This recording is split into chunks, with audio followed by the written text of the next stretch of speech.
Hello everybody, welcome to the Tube. So much going on. Here's our lineup. It happened, NSA loses some legal surveillance programs. It happened again, Google ATAP future shocks developers. It's happening, AR startup Matteo brings Apple to the game. It happens all the time, Israeli startup gets rid of your coins. I can't believe it happened! Web's favorite Kung Fury is now a game, and more. Go!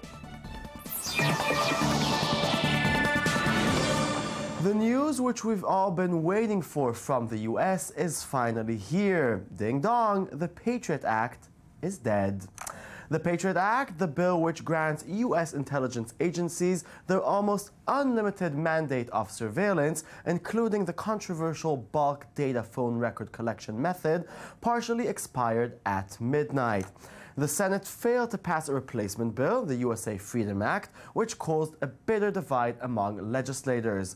But is there any truth to the White House's statement that without an active bill, reformed or not, the US intelligence will go temporarily blind?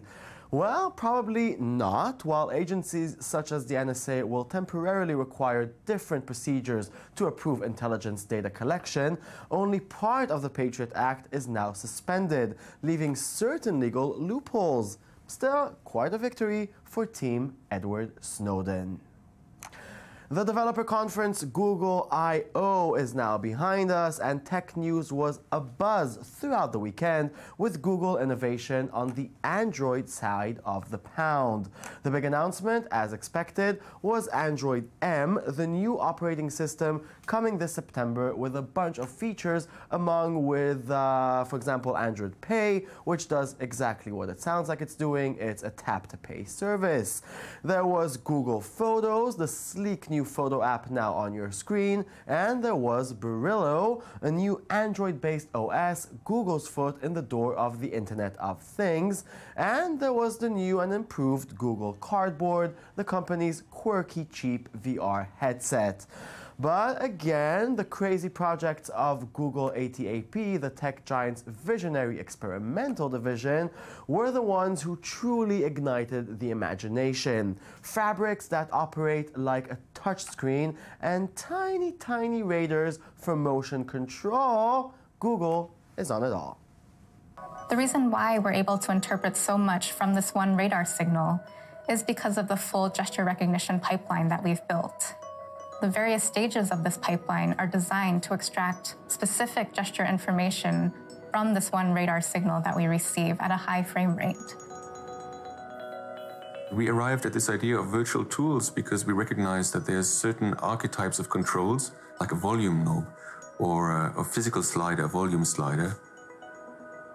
Imagine a button between your thumb and your index finger, and the button's not there, but pressing this is a very clear action, and there's a natural physical haptic feedback that occurs as you perform that action. The hand can both embody that virtual tool, and it can also be acting on that virtual tool at the same time. So if we can recognize that action, we have an interesting direction for interacting with technology. Are you always returning from abroad with random foreign coins you have no idea what to do with? Do you store them in a jar? Or maybe you are playing with spare change in your pocket right now? Well then, stop it. Not only it's impractical, but the rattling is driving me crazy. Anyway, a new Israeli startup aims to rid you just of that. Traveler's Box wants you to put your spare change in special boxes that will spread in airports around the world, offering you worthwhile ways to use that money.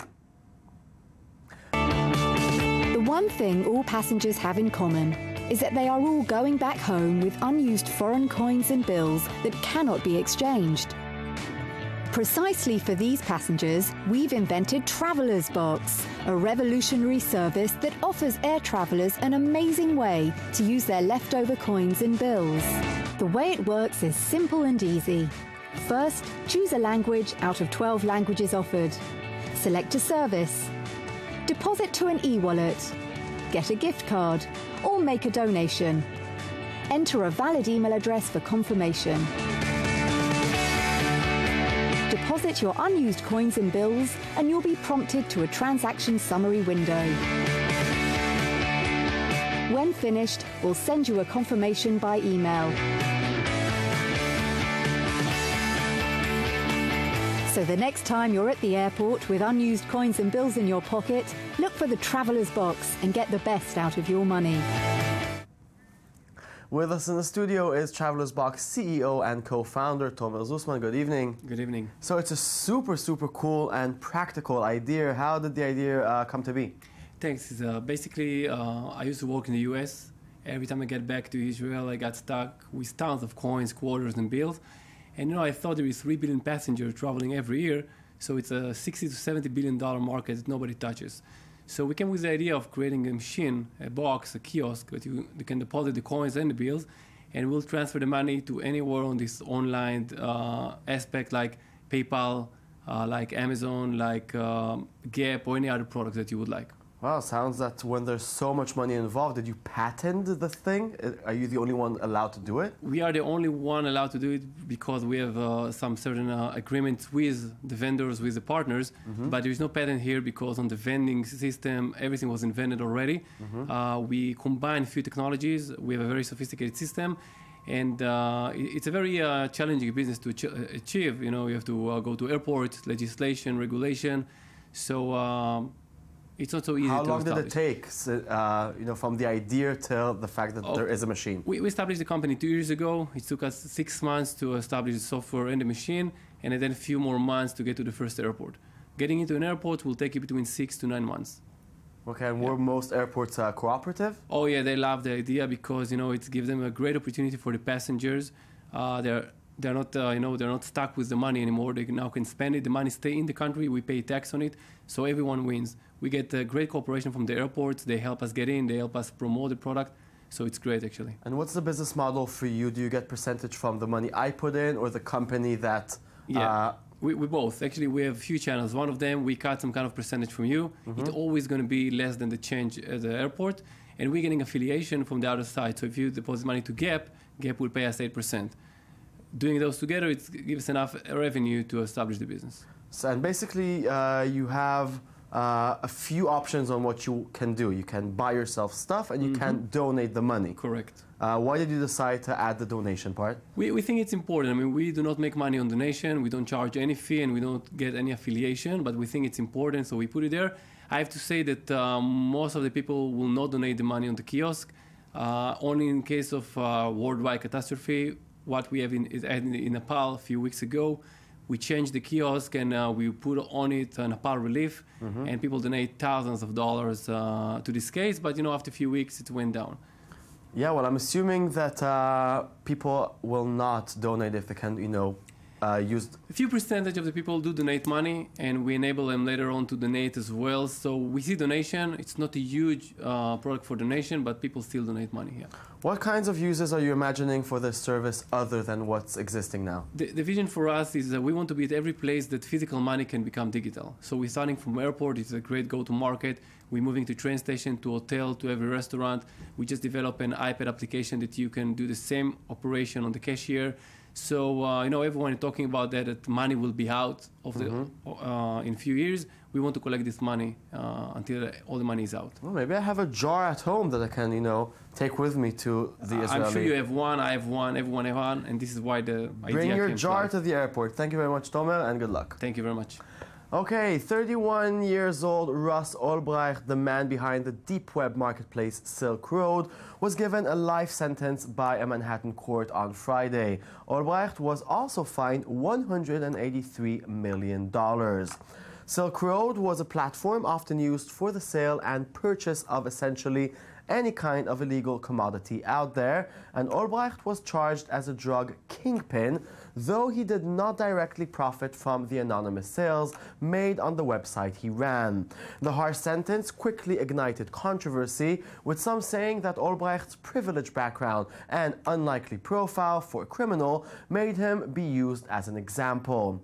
Others, like director Alex Winter, who created a documentary on the Silk Road we reported about a few months ago, said it exemplifies the failures of America's war on drugs, which in itself had become the center of increasing scrutiny.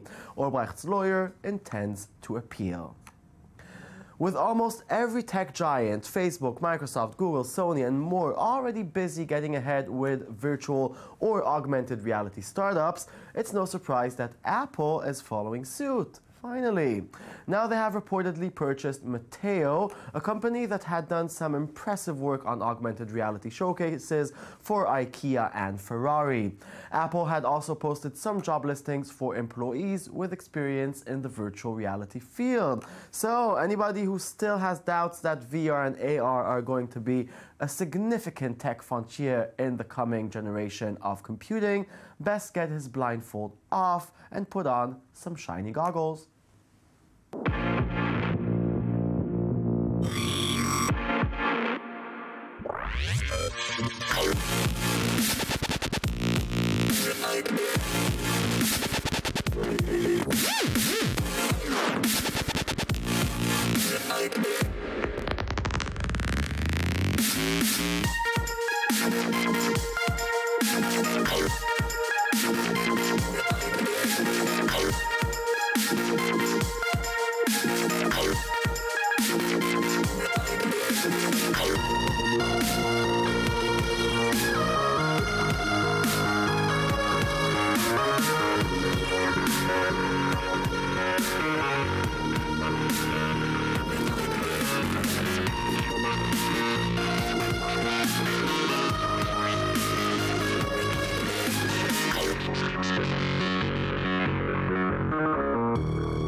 Kong Fury, the crowdsourced-loving 80s tribute action comedy, which features a Shaolin master cop, his dinosaur partner, and a time-traveling Adolf Hitler, has been blowing up online since its Thursday release, racking up close to 10 million views by Monday. As befits a netbuster movie, its marketing is supplemented by a video game. And as one would expect from a movie that is chock full of references to 80s action films, the game is a tribute to 80s arcade beat-em-up games, recalling titles such as Streets of Rage and Final Fight. Fight, fight, fight!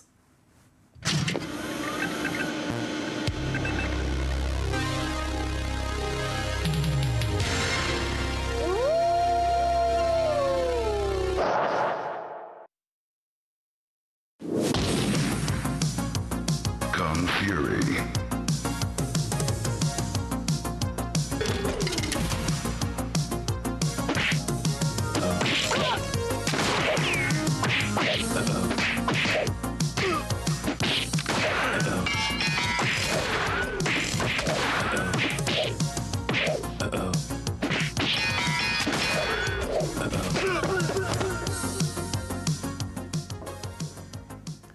No longer famous actor and Hollywood weirdo, but mainly talented, inspiring, and haughty Shia LaBeouf recently participated in a student's art project, acting out instructions before a green screen. Now, YouTuber Michael McNeff took it and turned it into a fake yet hilarious TED Talk, as if those weren't creepy enough.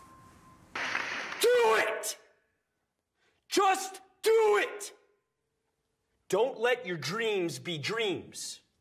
Yesterday, you said tomorrow, so just do it! Make your dreams come true! Just do it!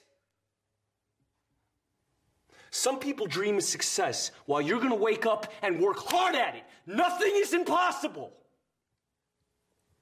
You should get to the point where anyone else would quit, and you're not gonna stop there.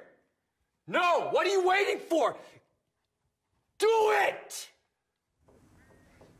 Love. When you're inspired by motivational coach LaBeouf, well, maybe you've gotten dependent on inspirational YouTube videos. Just for the likes of you, sketch group Nacho Punch Yum has this witty breakdown of every inspirational video ever. Watch it. Did you know the average person spends a year of his life watching inspirational YouTube videos without actually making a difference? The average person will believe what I'm saying because I talk in a cadence that sounds thought out and factual, when in the actual, it has no meaning. It's easy to talk shit about technology and rhyme it with biology. It sounds like I'm saying something, but really I'm just saying some things. This isn't too hard to do. Simply take a phrase and reverse it, but make sure to do it fast because if you're not too careful, the phrase might reverse you. And books, remember these? Like, they look kind of familiar, but like I'm not quite sure. Are you guys, like there's no on button, and cop brutality, transgender, and the internet? Aren't those also topics that I should probably hit on too? Work! That was hilarious. Okay, that's it. Show's over. Thank you very much for watching. We'll be back tomorrow with a brand new show of The Tube. Log on to our website, www.i24news.tv. And always remember, a man in love is incomplete until he's married. Then he is finished. Goodbye.